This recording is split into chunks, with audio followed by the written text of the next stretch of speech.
Always with you, time. So please don't forget, but remember that I want to leave you. I'll never. Oh, honey, I love you forever.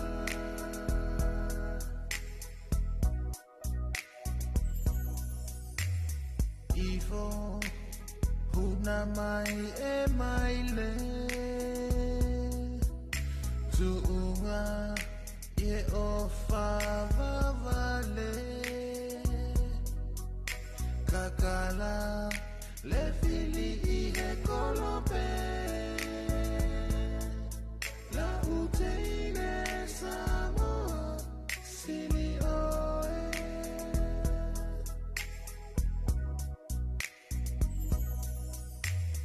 Love, only one for you. To e loto mo e manatu. Si o fani mau. O famaya ya te au.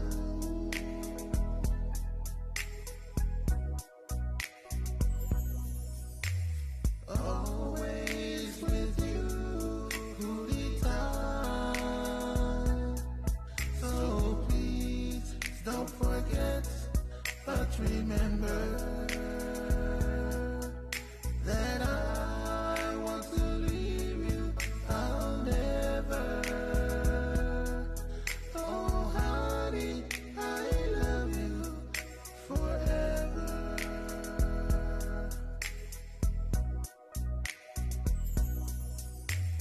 Always with you, time. So please don't forget, but remember that I want to leave you. I'll never. Oh, honey, I love you forever. Oh, honey, I love you forever. Tata whawhianga mai le zunga polu pale taonga, ia mai le whianga o whale lima. Ia ma le whawhianga nei taimi o le tae ao wātu le maleifua mai. Ia ma le ala whai mai o le pai a mawalunga o le tātou o tunu. Nei tā whau, ma le nei aso whau. Ia o tātou vi ia whoi le tua I lana whaasoa li ma le lei. Wa tua na ia na nafi. Ia o tau au fwoi na mau atu le pōngi sā lātou sa malo lo le tātou. O tunu I le pō ana pō, ia manatua leo tātou le mai, ma tau no mai fwoi. Ia ma moli mai le tua lo tau soifua mo le tātou malosi. Ia awa fwoi tūlanga masani lātou. Mau tatu whasiringa malosi, ia mai le whenga iei malolonga I le pō ana pō, sa tau to foi to fanga ia mtato wa afu le ia o le lofa e lana poi nga seli ia male mamana o lo tato utua. E lei a solua e le aso sfulu la iwa nei o le masina o me ia por nei masina lo na lima o le topsanga. Ia a wa tato wa ia foi anga o le taula to fa timu. O le timu I nei Samoa, tātou yo I Nipsila, ma ustari mtero ngai maruru o tau, ia ma le whaila foi o la foi palasi timu ngai ni so taimi, yo iau te roa, ia ma tere vai ngai a tiruma mao. Ia ma futa mai foi ni sia vai ngau tātou o tunu. Ai, sa timu mai ia le sa, ia whapena foi al nafi sa...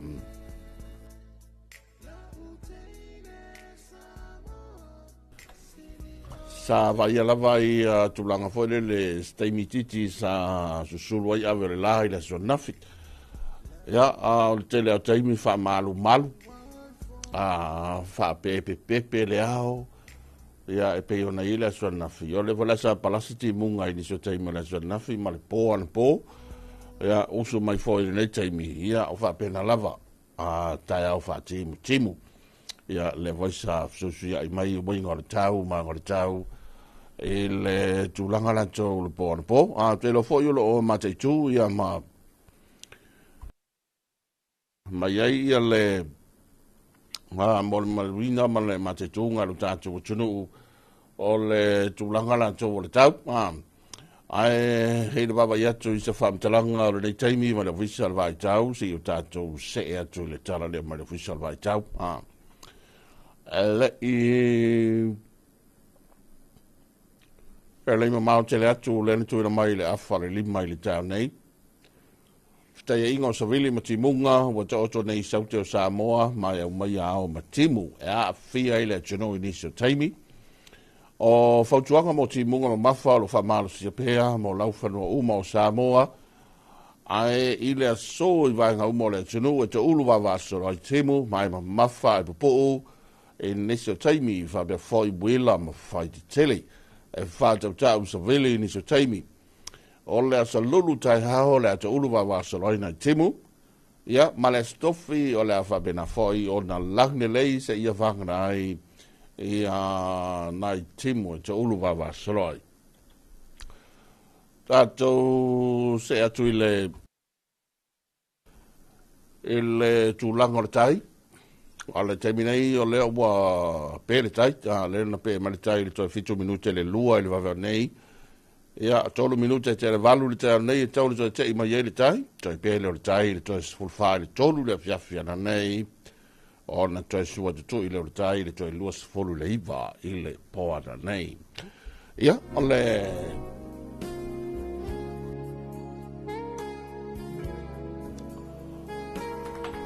O le tulanga atua na le tātou whamtalanga me le official vai tau, mo le nei taimi o le tae au, ia wātu whole ma leifua mai, ma le ala whai mai, o le tātou o tino. Te loa e inisi o laua tā pena wā i malu malu, wa inisi e isa uninga i malu malu, e peo na masani ai inisi o kalesia, ia e alausu lava i malu malu, ia whaiva o le o staulanga, whaiva o le ainga sāle vi, ia ma le au whai ngā ruenga te tofi, ia e meise fōi. Ia o sa ninga o lo o ta vai tasi atuai ia le fono tele o i malua pa talo fatu ia ma o folo fatu ma fa fero ia tu nei teimi a te lewa mafta mai ia ma fa fonga fo mai ia pe mai mo mai ia ma lo lava so i fo mluia ma lo fo ile langi matafi ai o le o to e va ia tu talo lo bachi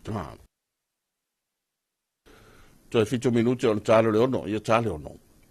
O na tātou hanga ine le tātou sāwninga lotu i le tāu nei. O le tātou whai lotu ia po le tātou o tāu langa le tāu nei. O le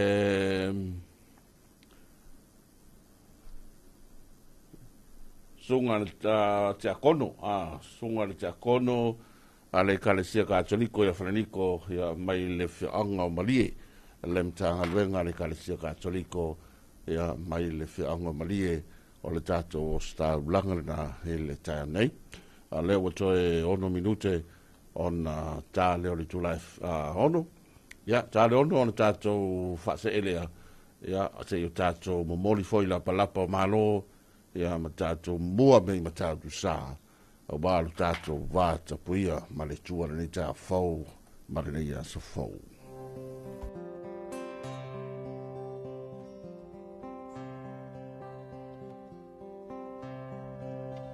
Blessed assurance, Jesus is mine. Oh, what a foretaste of glory divine. Heir of salvation, purchase of God. Born of his spirit, washed in his blood.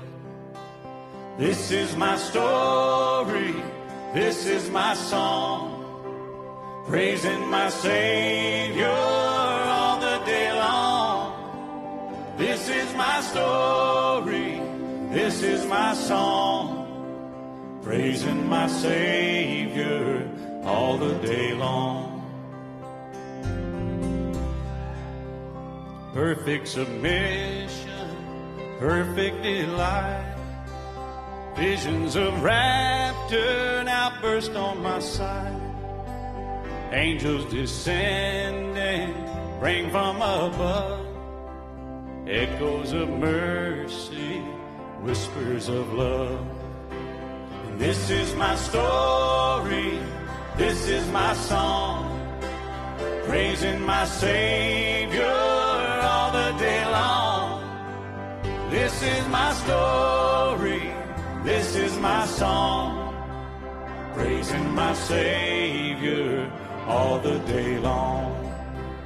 Praising my Savior all the day long.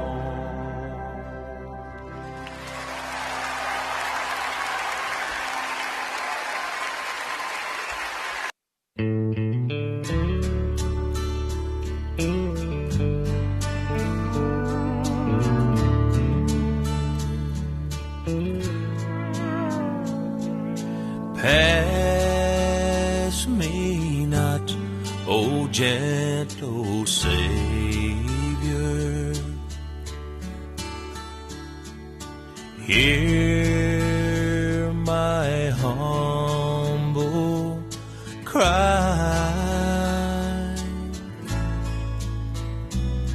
and while on others thou art calling,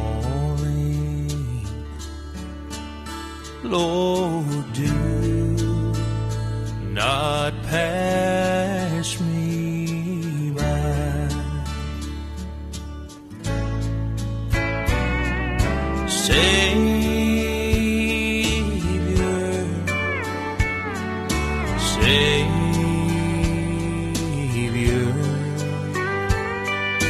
hear my humble cry,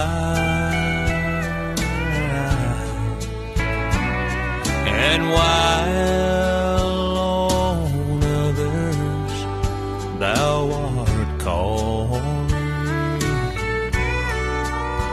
Lord, do not pass me by.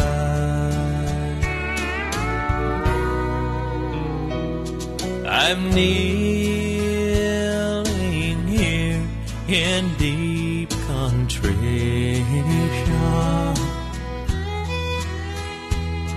and would I seek thy face.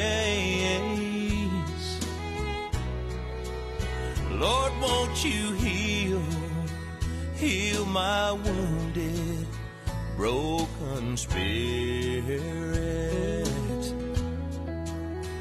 and Lord, save me by thy grace.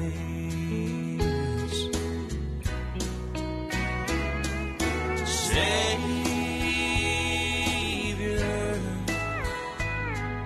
Savior,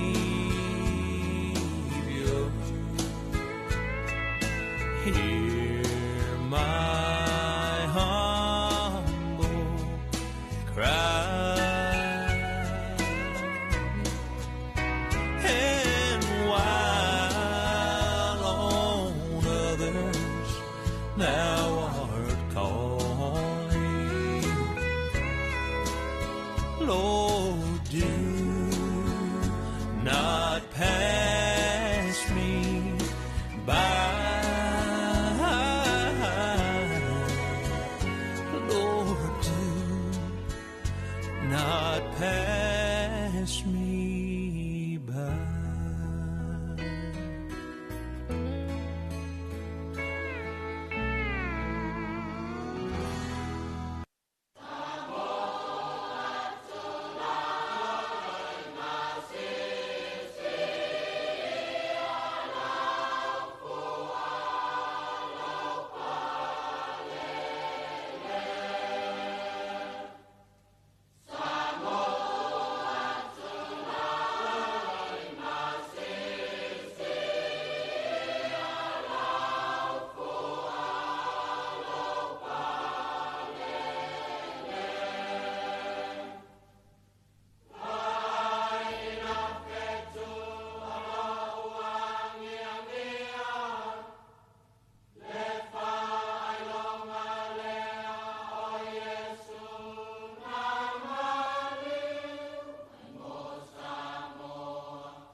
au te toi whaatalo whaatu, Samoa malpuleanga e lau whaafonganga, i o maia, tātou tō atu le tua, mo moli tātou whaafitai a te ia, ono rana puipuinga, marana tausinga, i le tātou sāwaringa, i le nei vai tau le tausanga. Tātou amata le nei sauninga, i le suafo le tamā, ma le alo, ma le nganga pa ia, amene. I vi ia tu ia o tau i le rii, wai le lei o ia, a wai whaavavau lava lona alofa. Fio maia nganga pa ia, fio maia, whaatumo mātou loto matutu i aile afi lua lofa. Tā pena i mātou whale nganga, mātou te whaalongo i lau upu la whetalai mo i mātou le nei asu. Nei mātou la ngona ina pea, le tā ua o lau whina ngalo mo i mātou.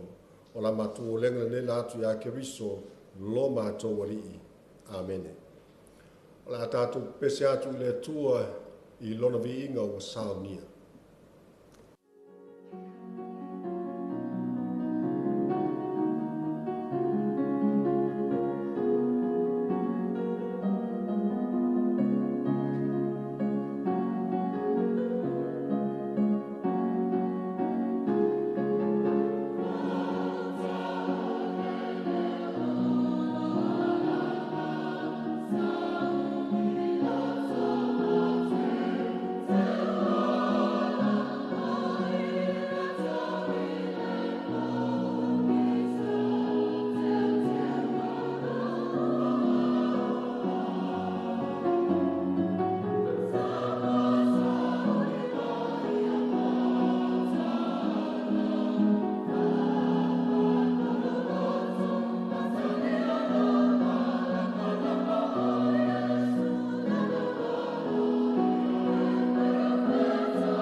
Ia whaatasi le li mong tō,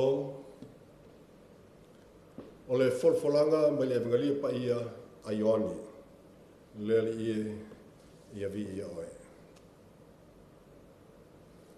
Evangelia Ioani lo nam tāu pu se fulu bol fitu, folfol mai le whai pu mua mua, whaawau i le se fulu ma le tasi. O le manatu au tū o le tala le lei, lo tamae, tu maia le mamalu i lo watari. Wa whetala atu i mea Yesu, o na te pae leo na whafonga i le langi wa whape atu. Lo tamae, wa o mai le aso, tu maia le mamalu i lo watari. Ina ia tu atu fo i lo watari i le mamalu i te oe. A wa e fwai mai i te au le pule i tangata umalava. Ina i avatu e ia le ola whaavavau i ate i lato umalava na e fo ina mai i ate ia. O le ola whaavavau fo i le nei i a lato i loa oe le atua moni e to tasi. A toa male ue au ina mai o Yesu ke riso lea. Wa o tu atu le mamalu i ate oe le lalolangi. Wa o wha umaina le ngā ruenga na e tu ina mai i ate au te whaia. O le nei fo i lo tamai i e tu mai i a te au le mamalu whaatasi ma oe. O le mamalu lava sa i a te tā ua ma oe, a o le i whaia le lalolangi. O whaali atu lo suafa i tangata, na e wha i mai i a te au ai le lalolangi.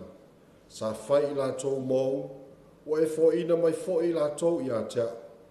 Wa la tau tau sia wha i laua fionga, O le nei, wala tu i loa mea uma na e foi na mai a te au, mai a te oe lava ia. O upu foi na e tu mai a te au, wa o tu ina atu i a te i la tou. Wala tu talia foi, mo wala tu i loa, e moni wa o sau mai a te oe.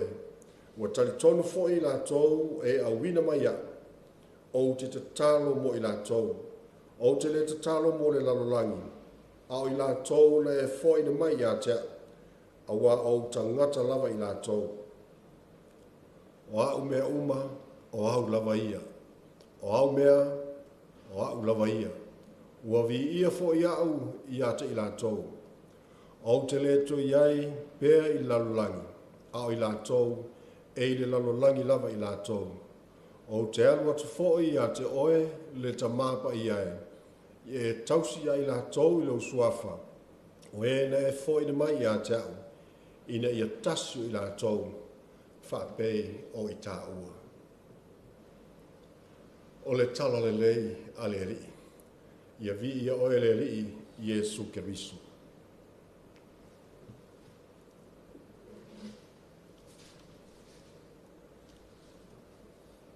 A matalawa le saunoanga Iesu. Malanta talo i lon tamai whapea. Lo tamai. Wo o mai le aso. Tu mai le mamalu i lo watari. Ina e tu ant fo i lo watari le mamalu i ate oe. O le taimi ma le aso le whatatau i le saunoanga lo tātori. O le taimi o le koruse. Le taimi o le koruse maua i le mamalu. E leo se mamalu e whai eni whawhia fianga po ni po ula. E leo se mamalu e mi mita i seisi. O le mamalu e whai loa ai le alofo le atua. E ala i le whai ngā tauranga ma le osi ngā tauranga a Iesu. Le tauranga tu tasi o le amomoli Iesu i lungo le koruse. Le koruso le avi ia ma whanene ina ai le tama. Ma whai loa mai ai le winga moni o le atua. Ai le ngata i lea. O le avi ia i foi le atari. O Iesu lea. Ina ua tau nuu ma wha tau nuu lana ngā ruenga. Na a wina mai ai o ia le tama e whatino i le nei la rolangi. On toi whapele o upu le talo Iesu i lon tama. Wa o tu watu le mamalu i a te oe i le lalolangi. Wa o whataunu ina le ngā ruenga na e tu ina mai i a te au au te whaia. O le nei fo i lo tamai. I e tu mai i a te au le mamalu whaatasi ma oe. O le mamalu lava sa i a te ita ua ma oe a o le whaia le lalolangi. Mana tua upu tau ma vae ma le talo lea Iesu a o sao ni atu e tali i ona puapua ngā se i o le koruse. A fua i ai le saunoanga a Iesu ma le taimi lena i e whetala i ai. Nono winga e li tau i lona tau unga. E li i o le koruse. Peta i ane. E ui lava e le i o le taimi e whaatino ai lungo le koruse le whainga taulanga le li. Ai ua whai loa mai ei le ngā ruenga ua mai ma ua tau nuu sa whaatino Iesu lana tala inga. E leo se mea sa tupu whaafosei i se taimi mulmuliane. E le ai. Ai o le wha ato ato ina o le wha ato whala inga le atua mai lava i le amatanga. O le koruse e leo se tutongi moanga sala. A o le puna vai ua matala. Le puna vai ua matala mai ma whailo mai ai. Le puna ango karsia mo tangata uma. Se tasi o vaenga ta ua o talo Iesu mo on so e whapea. Na o whaali atu lo suafa i tangata na e whai mai a te au le lalolangi. E le whailo mai Iesu ni tu la fono. Ai na ia whailo mai lona tama. Le whataua Iesu ina ia i loe tangata uma le atua le tama. Samoa e ma lau silo whaafonga. O e whaafonga e evangelio le na yaso. O le tatalo Yesu i lon tama mo ona so. O le tatalo fo i lea Yesu mo i tātou. Ia tātou i loa le atua le tama.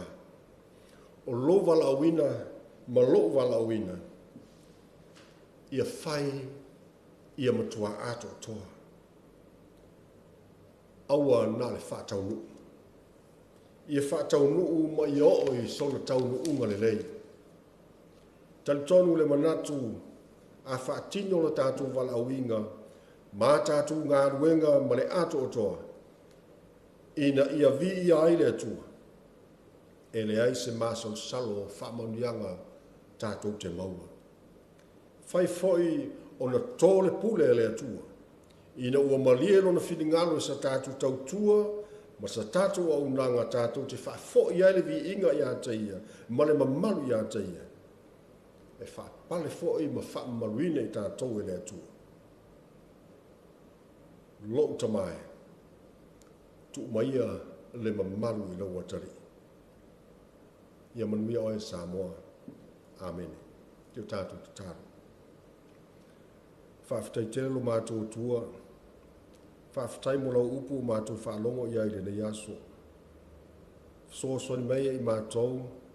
Mātou te vai vai a mātou te whaamoe moe lo wanganga. Whaamalo si awina pe i mātou. Ne ia mātou whaatino le mātou o unanga i le ato o toa. E ne ia whaafo i ai lo vi inga. Agale le mai se o mātou atu nuu. I whaatino ngoi whi au mga aruenga. Ia ia o whaamunianga mo i mātou umalava. Whaamunia fo lo mātou pule anga a toa. Ia o le talo o mātou whaia. Agale le mai lo file muia i mātou uma. Whaia le talo na atu i a keriso lo mātou wali. Amen. O le manuia mai le atua e silisi lava i mea uma e manatu i ale tangata. Leo lo ina i o tātou loto a toa mo tātou mawhau i a keriso Yesu. I runga e tātou umalava whaamunianga le atua le tamae ona le mana uma. I le suafa le tama, ma le alo, ma le nganga pa ia. Amen.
saina I se apahela pi O se pisu pasini O se masike ke mai piti O sina sapasui O li tamato maniti Awhai lawa ua tonu E ua tonu lo pina ngalo Ta wha ipo ipo Avane ile malo Ele anga o le ta atua E tele ai le ti apolo Te vai sau pepe O le pepe o le po Ha ha ha ha Sauia la ia malolo ta tele Fia fia mai mai atatate Se yo pese pese atu ile ea Se yo pese pese atu ile ea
Rock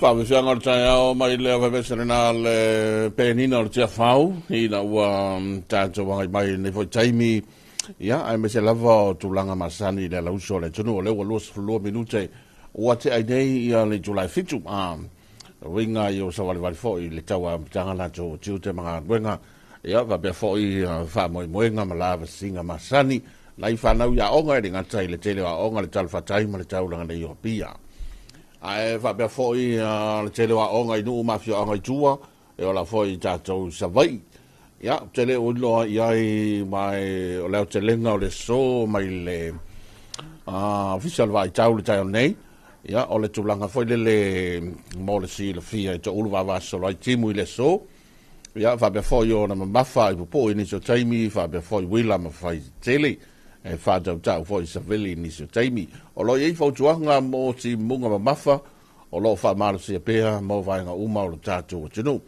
Ai o leo te lenga le nao le so, e palasi ti munga, le tau tilo atu whafo le whamalama, i nei le peninsula, usuma ia le waweo nei, a tata le mea le sa palasi ti munga le ponpo, ma le tūlanga lava tātou sau al whai ingo lava ia sau mai atu sau le sau anafi ia o fōlinga nā le tau le tātou te pāpā veloa i pēa e pei o nā wawa ia tuia i le tau nei e sa tele vainga le tātou tunu sa pa ua le timu o le pōnpō ia ai me se ai o le tātou wangai mai le amatanga o le nei vai aso ia tele ai na mōle mawina e titi asa taimi foi le peo nafi sa ye ya taimi sa sulu ave le la ya peo le telenga le na fa malu tulanga tu Paolo ya ma tulanga al palacio timu e ala foi ona tara noa ya ma o i foi tau foi ele tau fa na tinati o ta penanga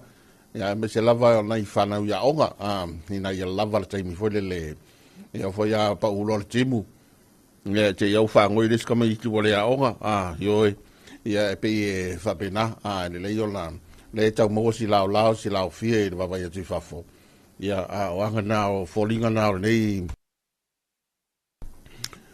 o le tau amatanga nei vai aso te lea ina folinga fale le mawar timu hea mu ia tatou so mai fua tu i le tele o isi atu no le ia tatia inu sila ma Australia le mai mo maristo tele le malu luni sila ia te leo teimi le foi tātou te po e mau atu i fai ma palasi te munga ni te le vaenga ni sila o isi vaenga o isi ia la e sa sao solo afi o i isi vaenga o Amerika ia whapea fo i o na mata o na tau mawhanawhana le te leo isi vaenga o te lope ia o isi vaenga o te lope ia wa wha umi foi le mo le pa ua se timu po le maua se suavai ia o tātou nei ia o le ai tātou te tūlanga masani foi le o le taimi ua tātou hangai mai lea haso ia ua maua sulo le la ia o le taimi foi ua tātou hangai mai ia o tātou mo le mau le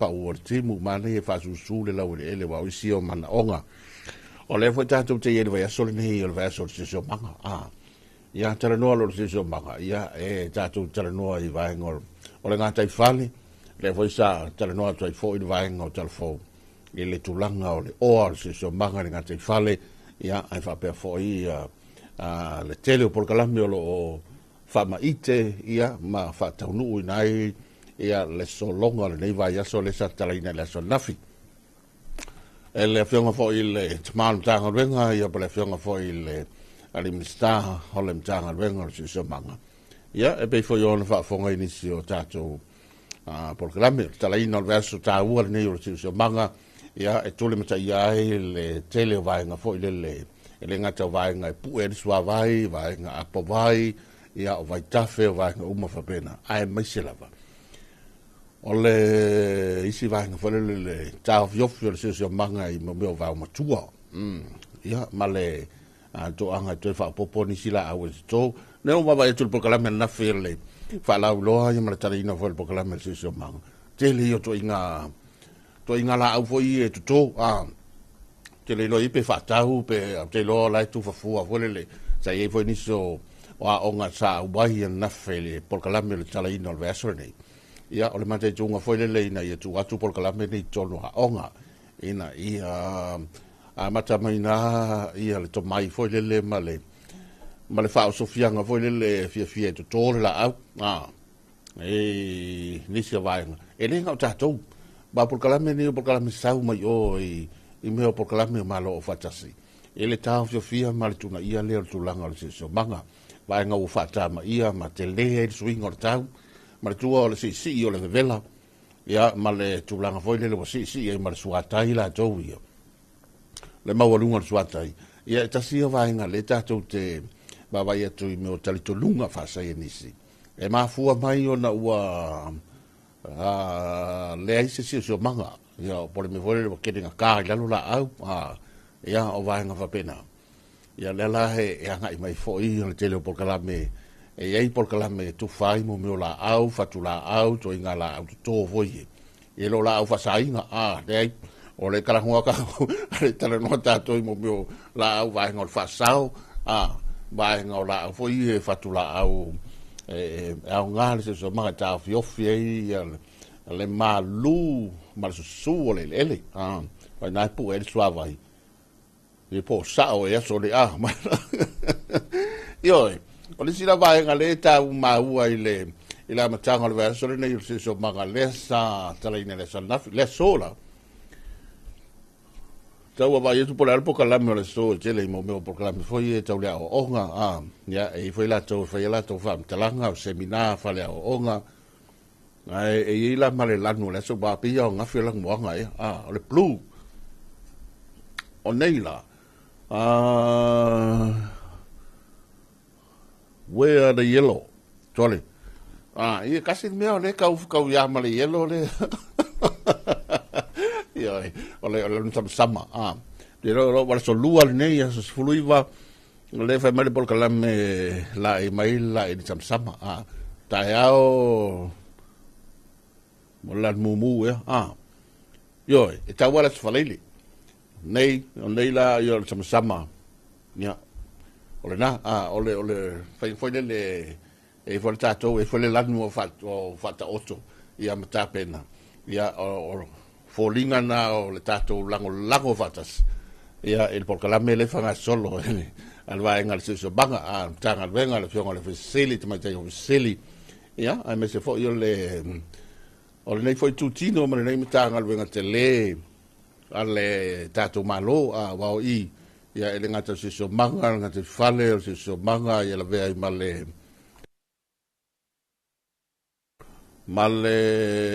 swing tau ia va ngale lo visual vai tau ia ai fa malo atu fa tal fatu ele so longa foi nei vai so ia fe tau le ia tato tala no ia ele fa tau ai no so manga ia mar tato vai foi le fai ma pa u maritimu fa timu o lisio vaenga e matu a mo mia tio banga wa le vusa nga ko ila au ma ka ko tausi soma ya ai le se kimu e ola ya fa no lango yai fa talo fa tuai nei taimi ya ai me se fo io le tele o proclame ya ma fo fuanga ya ta otro ye le va yaso le alulua lava ya marita wa fia tele o malua fa ta yatu fa malo atu ile tato la mua malua ya fa pe fo io na yai fa mo ia nga solonga le foi aso le lua le fontele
Sa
ba vianga mai la besene na le rosa pa mai le fianga no fali ina wa los fulton minuti lo toi ona tale o le tulai valu ya toi va fonga le tato tale fo va tale fatto le fianga e mala ya a mese fo le talinga ya mau malo na le fianga falasiu ya talinga ya mai le longa na vai lo pa lauli pa pe fo ya fa tale fatto ya a Rona Limo, soi fua manuia, Juliana Smith, e a meise foi, toi moana vai ounga.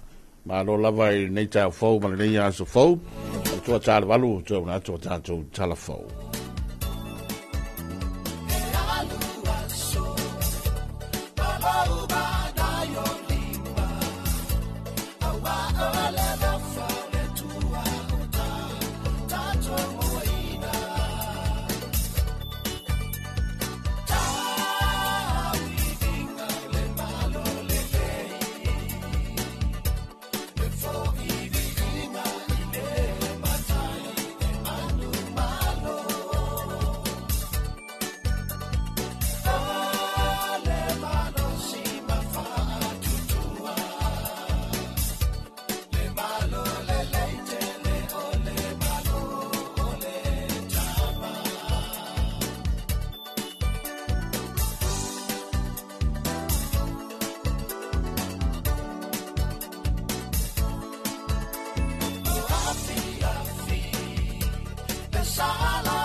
saloi, a siva o la oi, lolo fa pe e ua loi loi, suiti fu maria pe se poi, minoi pe saloi, a siva o la oi, lolo fa pe e ua loi loi, suiti fu maria pe se poi, la lupe aue, tangi aue, olo tule a tu vina pa pele minoi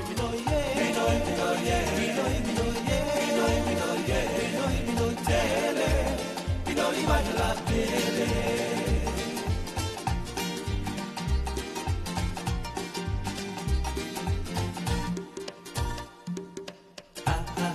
Te animata, imo tu alo o pizza, tu e ai sofa manu malera, so ye te animala.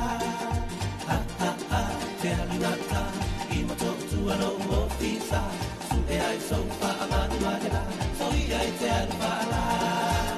La te lupe aue, tangi aue, olo tulea, tu vina pa pele, minoi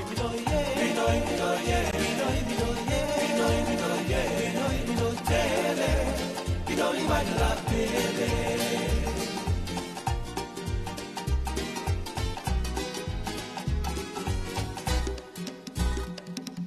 Awele pulole, ela mole, ala mula a peio selole, avane ai loa male pukofi, awele sele mole, awele pulole, ela mole, ala mula a peio selole, avane ai loa male pukofi, awele sele mole, la lupe aue, tangi aue, olo tulea, tu vina pa pele, minoi tele,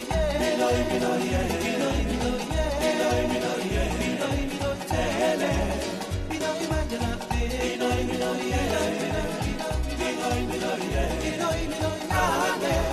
minoi mangiala pele.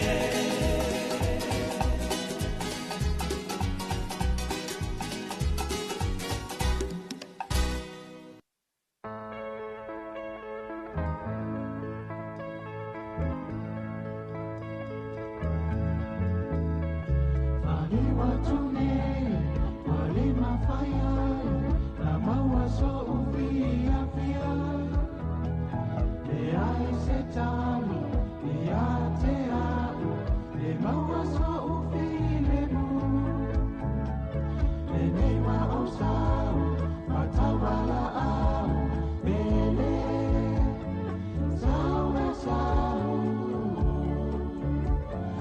it to your taxi,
Na sina whawewianga o nei taimi mai lea whaipesel Rosalio, ia marpesena se kisi se kasi.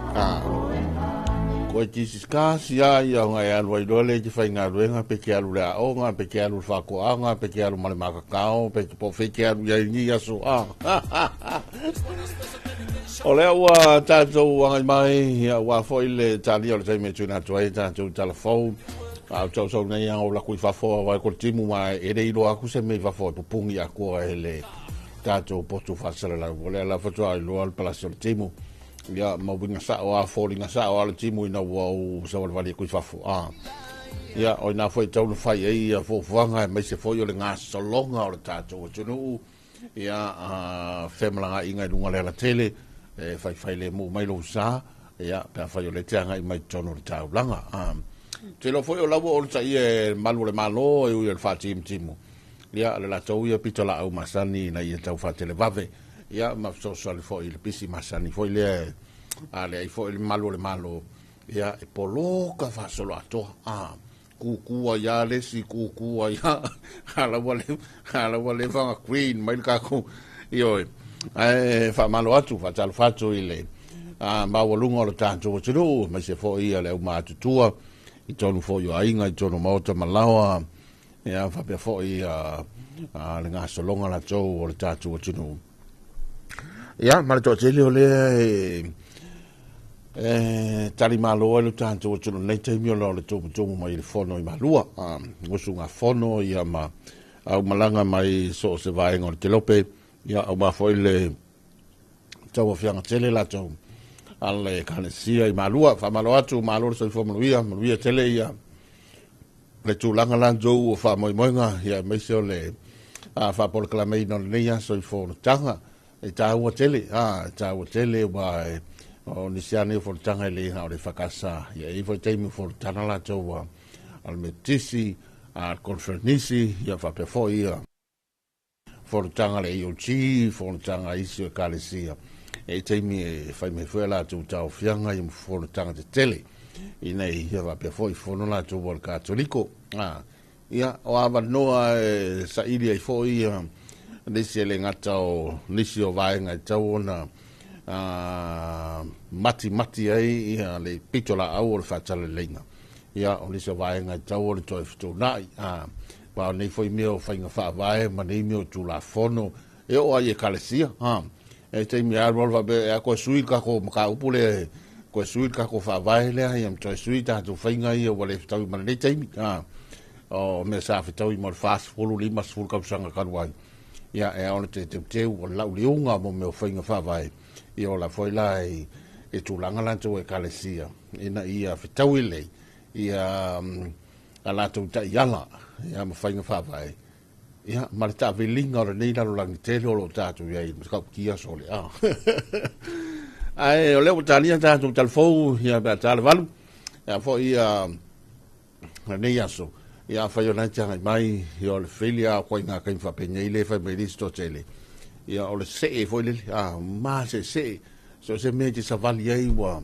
ia me se I vaenga o mo le tau langa I tono le tau langa ia e o ai tātou maota malauha o kele ngā na fola ko inga ma fo le ma se vo ka malanga su wa se e ke le ro su sole e ko inga melanga mo e ko inga so pengi o le filia ka manga ko inga so pengi ia o lo se ina lo se e la ke masawa ko ke ro masinya sulu la ka talia tal fo va vo ai lo na to na tu per tal valo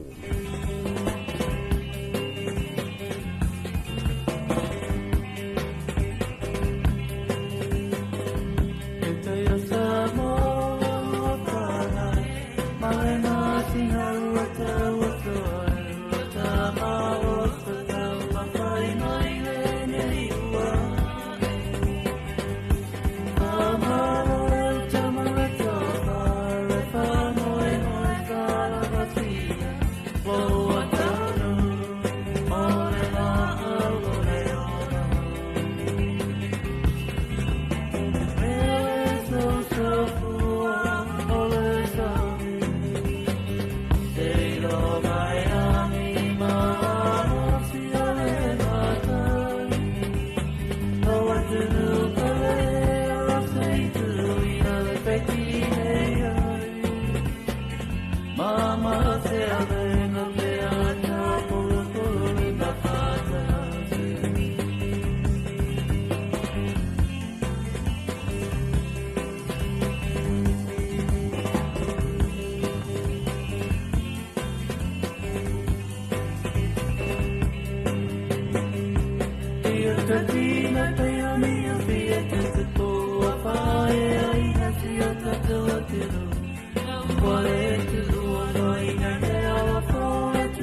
Pavianga mai le penina o le tia fau hia na tulu mta ia fo le pitala aula to le leo tanga venga le leo po le malu le malo ya il nei foi taimi tele ina mana o bia le la to pitala au ya ba fo hia le tulanga masani na to le fa foi ina ya ma le tau fanga so longa la to le pisi la mai tono le tau blanga ile so la so folo maiva tai aule so lo tai aule quello poco aule so lo sa fulwa non te va vai tu tai aule fele sei fu le sei le quota la to orientale sanga le quota da sanga nei ya o por calamine la o calenda na le te vai tu ai mai ni sila e sei tai aule le quota la so lo sa fulu ya mo la to le sa ta sanga fatua fa la lo la to e lucky el fa igual masina la sol voiva tai aula ia fa mo na mo ele sa ta sanga le se ile kota fa la tai au via ia wa tele ta to lo lucky ia manuia to yo ni sila ma australia ma ko lava na o atu la lo por la me le kota ni sila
Toi fa minute ona ta le valu.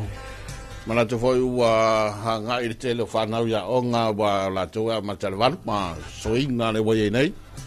E le ngata i le onsa i o le whati timu i o ma le tau o tātou whitai ai. Ia, ai mai se lava o le tūlanga la tau o mana onga ma le whanau nau ta inga. Ia, ave ta maiti lea onga. Ai, o le ua toi wha minute ona ta le o le tūlai valu. Mai e rwa fianga le nei, toi wha whonga le jala fau, ma le vahenga o jala fau.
It's a man, oh, I love to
talo falava le nei tai au e lo mai o se whapoponga o tala fau mai vai whanua.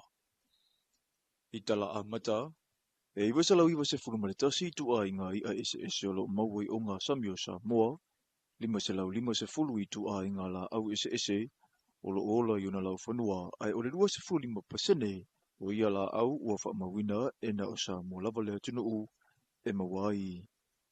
E lima se fulutasi tu a inga ese o manulele i le sami ma le lau ele a toa ma le lua afe lima se lau o iniseti ese o lo ova ai ai fo'i. O whaamaumonga ia a le mtanga benga o puna oa whaale nā tura ma le se manga na whaalia le tatala alo i ai i le amatanga le vai aso. O le vai aso whaapitoa le se manga ma ua atangi ai le whaamau no le mau. E ese le o le se manga whaale nā tura o lo tātou atinu u. Sa a waiso i o le malo, o whaala putuputunga, wa onga e mese wa fio anga ese, i le urua ila asanga o le wha mue, ma sa tatala i le mauto tuia tua tupua tamasese e fi songi. Na wha ailo i le saunoanga au tua le fionga le minisitara le mtanga wenga ia Honorable Ale Vena Ale, le au tu o le nei wha ama ite. What began more than 30 years as a national day, Apartheid, has grown and continued to grow into a full National Environment Week, signaling the priority that Samoa affords to the stewardship of our environment.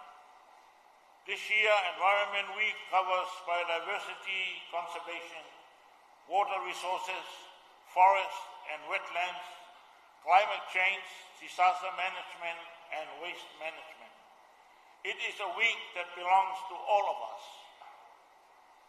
Government, NGOs, communities, businesses, churches, schools, and individuals each have a role to play, and it is that shared ownership and participation that gives this week its true meaning. Sa mawala wanoa e whaalau iloa ai au nanga ese o lo whaatino e le matanga wenga. O le whaasoa ato nei to mai whana wa onga malelo loa le atunu u, e sila fia ile tūlanga ua i ailu tātou lalalangi. Ma le afianga o le tātou atunu u i suinga o ngaunga le tau ua iai nei, e ui e lalo ifo le tasi pasene, o tātou sao i le pua ina o kasa o ona o lo mafua i nei suinga. O le tasi fo le nei o atunu u o lo fi nauna ia whaatu mawina, ma tau fia le vela o le lalalangi, i le tasi te silima te kiri, o na watele ina afia i le se manga o lo wha mue i ai le soifuanga i asa uma. Sa te tala fo i le asa mua le polokala me le no fuanga o le a mawai wha amatalanga, i vaenga e fia sila fia le atunu u e wha atatau i le tautua le matanga wenga, e me se ai o le potu ua wha mautu wai na wha asaralonga, ina ia mautinoa, e maua uma e sa mua nei wha amamunga. E wha amuta i le asa whareile o le vai aso nei lava le wha ata waino le nei vai aso o le si manga. Ua suia nei le pūlinga e whaafoina le whale tari malu o le Sheraton i muli whanua. Lea ua suia whailona ingoa i le Samoa Beach Resort. O le aso tofia le vai aso o tuana i sa whaatino e le sauninga e aloa i ai le lau pepa fau, ua au sia le sa walinga le a whai bisinisi longa i le atunu u, ma ua mautino ai le whaatauteia, e o tātou lava tangata o le atina e.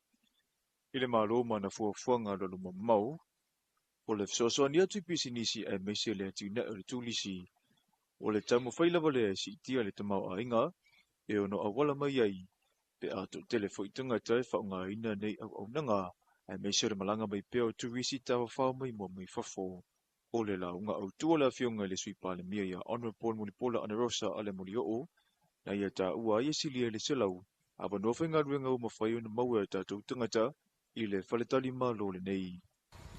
O le vaenga mamao le malo, o whainga whape nei, e atangia mai ai le taltonunga i le ngā whatia o Samoa, o na pūlea, ma whaalau tele ana lava puna oa. O le matawhai oi whaawau fo i lea le malo, e la lango ai tau mawhainga o pisinisi a tātou tangata nu. O le whausia wa manoa whainga aluenga i tutono o Samoa, ma si itia le tūlanga o tamau hainga. O le ati ina e mo tangata ta whao mai whafo. O se tasi leo poutu o le tamau hainga o Samoa. O whale tali malo e pe il Samoa Beach Resort, e tāua tele i le tuina atu o le au nanga au pita sili o na lelei. o atina e umanei, e fisosoani I o tātou lava tangata, ai mai se le malo.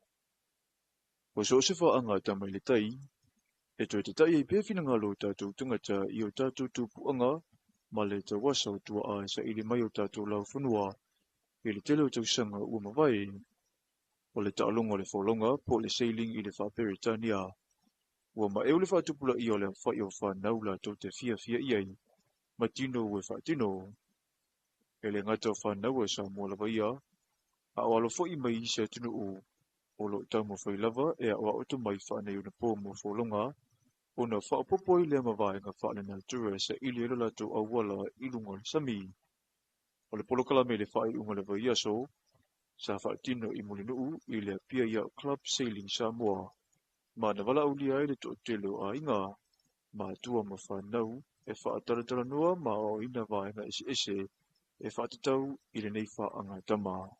Voyaging or sailing, whatever you want to call it, it's what our ancestors did. It's who we are as Samoans, culturally, and it's our identity. Me and my little sister, we're both sailing. I go to Samoan College and I'm year 12 right now. Well, actually, I was introduced by Donna Ioane in the Leamusa school. And what kept me going was my mom. She always told me she loved the idea of sailing, having one of her kids to keep sailing. Because before it was me and all my siblings, but now it's just me and my little sister. I've learned that it's a really good sport. You get to explore a lot, and I really enjoyed it, going on the boat. At first, it was a bit scary, but I got used to it. Being with other kids was really good. I made a lot of friends, which is really fun. I got really scared from races, because I just got nervous, thinking I wouldn't do good, but I've gotten over that, and I think I'll be doing really good this year. I enjoy helping out with registrations. It's nice because you also get to meet new people and get to find out more about them. Don't give up, and no matter what you do, if you start it, you should finish it, and whatever you do, just do well in it. But if it's not everything is perfect. I started when I was around 9 years old. I think it's around 2020. That's when I started. I came with my dad. My dad brought us to an open day. And ever since I started on the Hobie, I enjoyed it. Like, I love being on the ocean. Also because it's hot, but yeah. Honestly, I just like being in the ocean on the boat. Because it's really cool to me. And it's very calming, you know. It's not, I feel like I'm safe and at home, you know. I'm 15 years old now. I'd say just, you know, calm down, hop on the boat with someone that knows that you're scared, and just go out. Because I know that you feel like you're scared on land, but once you're out on the water, you don't feel scared. There's about 3 of us, actually 4. Last year, my younger brother joined, so I was teaching him the Hobie as well. My other brother's on Hobie, my sister's on Hobie, pretty much all of us. What I've learned so far from sailing, which I find cool, is the tying of the knots, understanding where the windward comes from, and the tide and that, because that's all stuff that comes together for sailing, and you need to know those stuff in order to sail. O le whaamui le whaala putuputunga o lo na whamale nei taalonga, ina ia tuto le whatu o le taalonga nei tupulanga, o na mautinoa lea le whaangaloina isi me tutia nei patino ia Samoa, pe a tuputupua e ila tou. O le langolonga mātua sa whaalia ina umomoli atu whanau, e meisa le mai moia la tu tau mo whainga mawaenga ua la tu waoina pe a wholau. E o lawa fo I papalangi, o la tu filifili e ave le whata ua ili nei whaama ite. E le ngato se taalonga, ai o le sona fo I maua mai ai. E mawhai ona whasoasoni le wholonga a so se tangata soifua I aso te tasi. O tātou tāla whauna mai vai whanua mo le nei fo I tai au se sona whapopunga I le awa uli.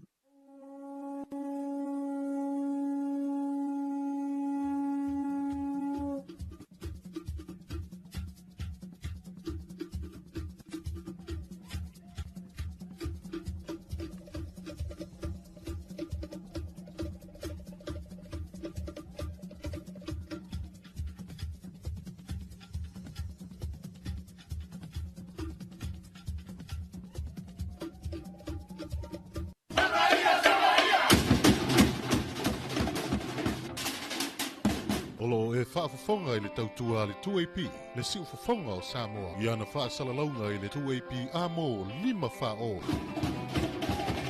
Le 2AP whamo iwa tasi tesi ma le tasi, ma le 2AP whamo tasi o fitu tesi ma le wha. Whaafafonga i le si ufafonga o Samoa, le 2AP.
Whawhianga mai le wabesena da RSA nei taimi o le tai au i le amtanga whao tiu te mga wenga balu o te ale walu. Mai whai ana toi amna atu i amtoi whaafonga lu tātu o tunu i tātu talafou e be ona sa ni e vaenga o talafou se isi whaoponga pe a tāle se fululua i le wauli manatu ua tau nu o le tō tele le amtanga whao tiu te mga wenga mbese lau whai loa i pisi nisi o company ma vai ka uma ma tar tar valu e fei foi ma tele wa onga ma lo foi le sa I ma lo le usul jo tele era foi il palazzo del tibu ia ma sta mai te mi la fie ha ia ma te mi palazzo del tibu ma fa malu e lei ona fai mali ia ma tanga ia ne ia fanga solo I ma talo lo I lo tatu tunu le ape foi il nei taimi a marania so ato a wa ia sau blanga o ia sau no fatonga o I foi e anga I mo me fo tanga ia ma por kalame masani hea mai se anga inga o le fono yo I malua a fa ve mali mai lo sai lunga le tele ia ma tu foi wa ia se buti se malu tai o to tele ia mai se o tapo inga se o tanto wotunu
Nei va ve fianga o tai au mai le sunga ta vita ma le professorina le aro sai le fatu le tau langa lauanga nu Samoa ina wa ale futa mai mai foi el proclama tanga venga onga banga nu le sa foi sa la fai Samoa ni ngalo ma la ia lai fa ve fianga so le kolisi sa la fai ya mai sei le lango foi pule onga ia ma tatu wa onga sa vai tatu kolisi sa vai ya fanga solo le ason tene in proclama le Samoa ni ngalo mai moteli sa la fai le lo la ia nei polu pero le altaimi ai nisi vai nga le fanga solo le sta wal nei le so si manga ya ole so foi inicio proclama inicio o vai nga foi o fam talanga ma semina fale onga ya ma inicio proclama fito tonu ya ma fasino ye le aso nei o fa proclama ina ya wa foi le matanga venga lancho le si manga ya le tau ala fale le vai so to fa pe foi porque la mela jowi le fa la betonga le justala Samoa le foi tala nafi ya le la to foi ia fa mo nei vai so to ya fa pe foi nei vai so to le fono i malua fa daro fatu yo i malua le la mua i malua so i fu manuia ma le langi ma tafi ba ia i fa fenga ya mai se foi o sunga fono le ngata mai so staff le tunu ia so se vai ngol tatu tunu ya ai fa be foi tatu malanga mai tunu mau ya ono le nei fa mo tele ma le nei to fianga tau ai pe ma saniai ya fortanga fa le sanga al forno i malua ale lam te baba ya tu sole ole avia so se fulu i vane al watu lo taula so tona i lo tolu al verso muni al masina al nei verso fo ya lo na winga al fa un al verso fo le amatai por kala mar fu asol le amatai wala sfalaile sto nai ya va solo to le sale sto dasi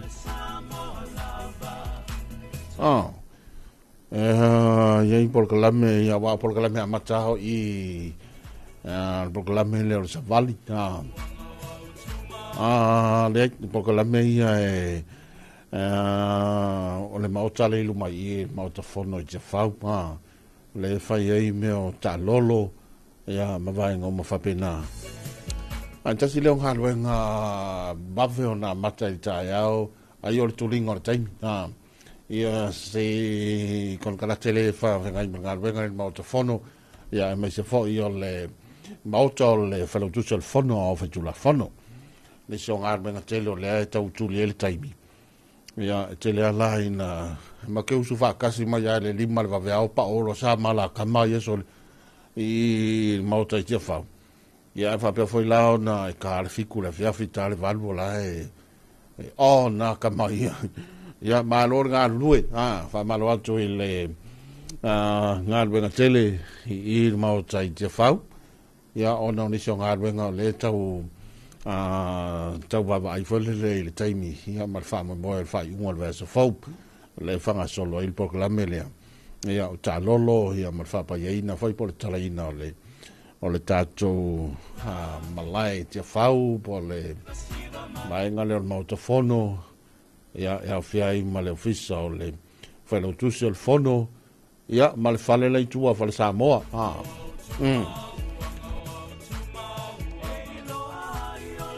ia male tele o vai ngao le tato proclame o tuto tasi ia o vai foi tape nanga la to au va ia le walo va le ngato pau ia male walo focasi fa malo atu I kapeteni ia o no mafio anga o tape ina ia le foi vaenga I tato tunga fotasi isi ia ta ia male fiafi kua kuile ka momo e mai ni so sa o le fai la ko tole dinga e ringa tor sa o leo ia fa pe fo sa ma ia inga le tai le telefoni o vai nu ia manisio sa o leo sa o pia ia manisio sa o leo nei le tau langa ma ngata fale a fo ile I tau nu mai sa ma mo tele se la fai to tolo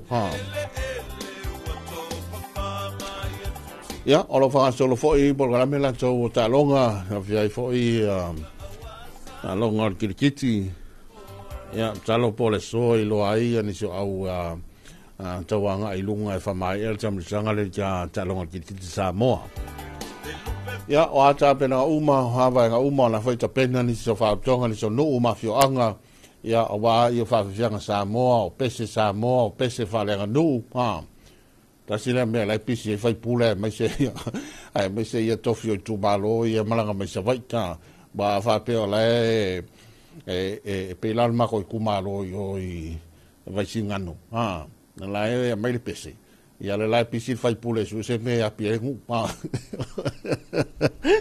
fa tal va tu le tofio le kumalo vai singano numero lua trainga ya moto poa so I fu manuia ia tele o fai va mai se ia o tap nei na o tato no ma tato via ka penga male pese sa kaua ia o tele na ni so no ma fianga a me se tato le masi mai se la fai ia ele fai ngo fie fo I tap nanga mo me fa benea mai se ia tap nanga masi mai ai le tu malo ia ta foi ona te pena se no fo ai nei tap vai tasi mai ai ia ma po mai fo ia ta penanga la to ta pena mole fa mo tuto tas ia al kalanga lo que fa lo ngoia o fela ia pier ko la lu fai pule so e po fe pa tar fa tu la mata ko le ia so tiu te mga luenga yo fai mani wa mau sai puti ia o se tu langa le tele se malu ta ia o le ta tu putu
Padaro fatu ia taura sava inaya taia maluia mori atu alofanga si wainga i sala ilua i savai ma mafati munga i nei pango ia Amerika Samoa.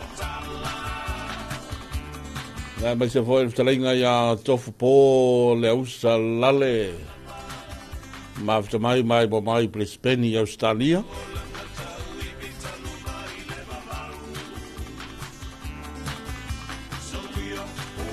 Ma se voi la fatala fatu il usia manu ia malala tau tampenanga mi se voi tamam tanga tiu mga arbenga i nai latina la fu manu mal fatu anga nai le fa ngo sai pipi sa vai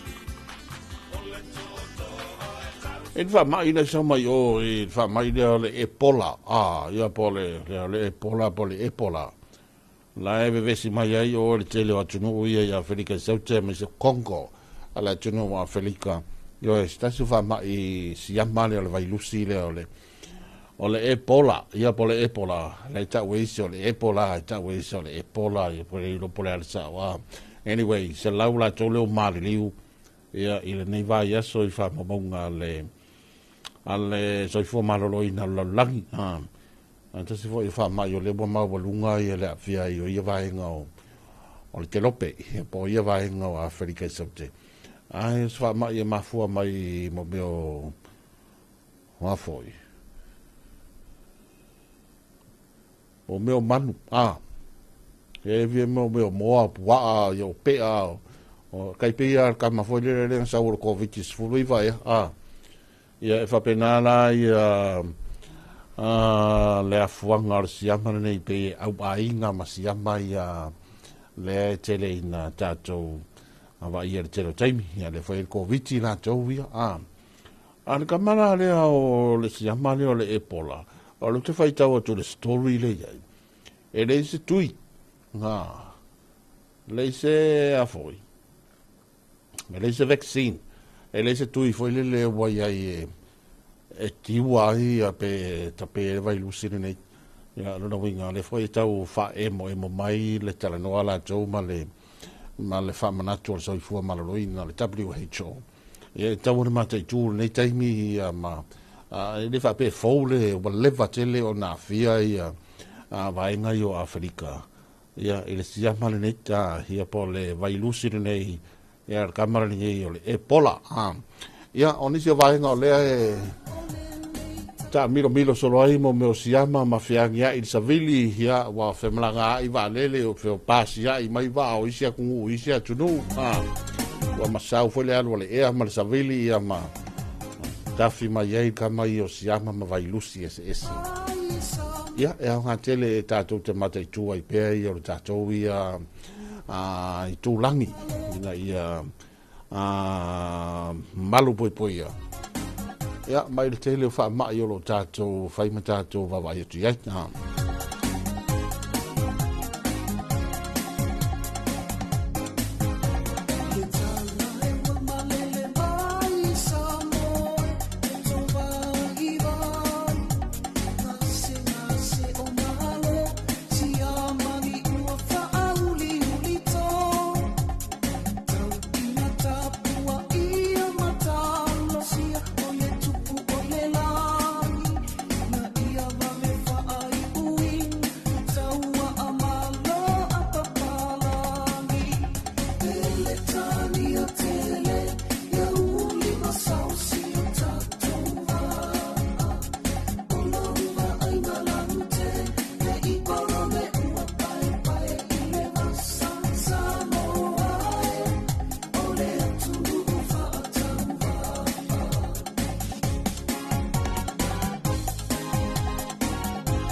Whawewianga mai a taulanga tangaloa ma lewa besere nā le langoto mai le motele sala fai Peretania tele.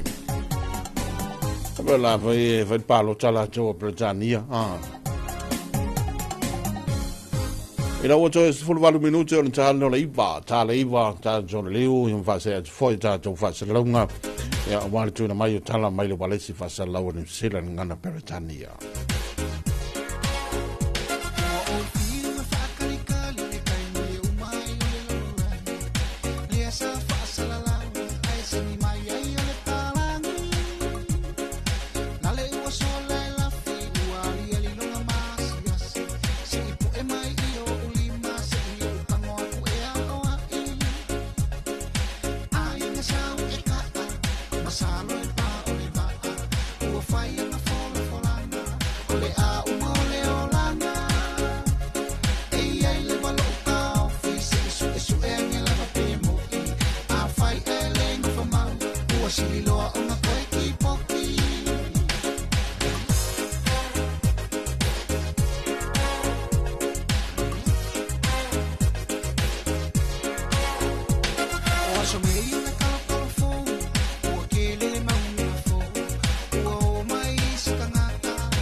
like lovers in the night, dancing in the summer breeze.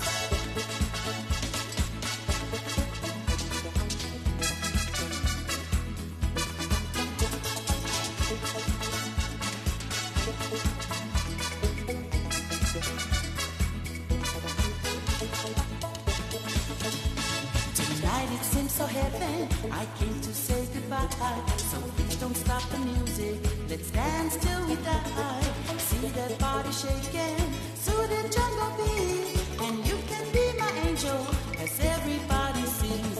Ole kumbaya, say come senora. Go limbo in the moonlight and the bongos from afar. Bumblebee from the sea, promise me, you and me. Like lovers in the night, dancing in the summer breeze. Ole kumbaya, say come senora. Go limbo in the moonlight and the bongos from afar. Bumblebee from the sea, promise me, you and me. Like lovers in the night, dancing in the summer breeze. Like lovers in the night, dancing in the summer breeze.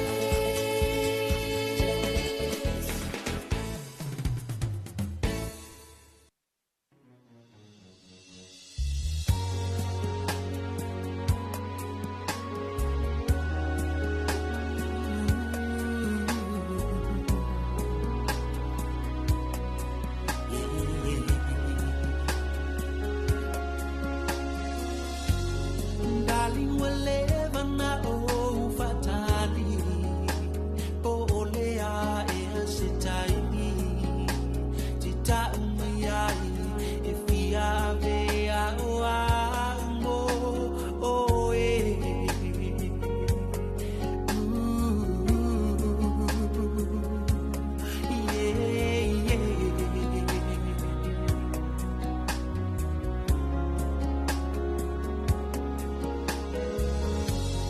Fayo mahanga sana, yo ne yo langa, oilo fatu, inauna watu maloa lofa. Baby I need, baby I need, baby I love, baby I love, baby I need, yeah, baby I love you. Baby I need, baby I need, baby I love, baby I love, baby I need, yeah, baby I love you so much.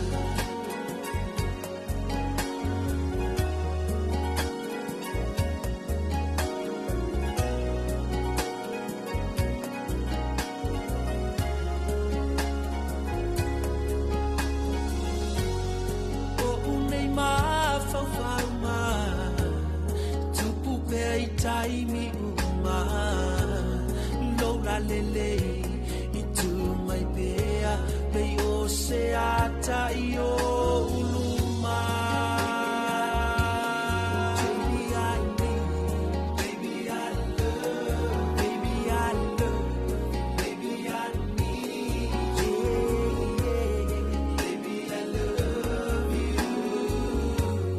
Baby I need, baby I need, baby I love, baby I love, baby I need, yeah, baby I love you so much.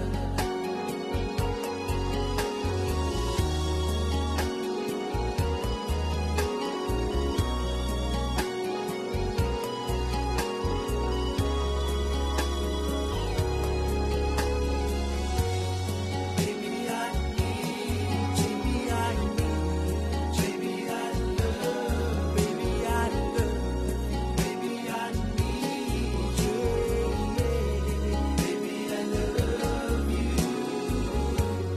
Baby I need, baby I need, baby I love, baby I love, baby I need, yeah. Whawhiwhianga mai a so o whare moe. Ia, awa whai le tūnātua tātou porkalame masani, whasalonga masani o nei tai o le salua.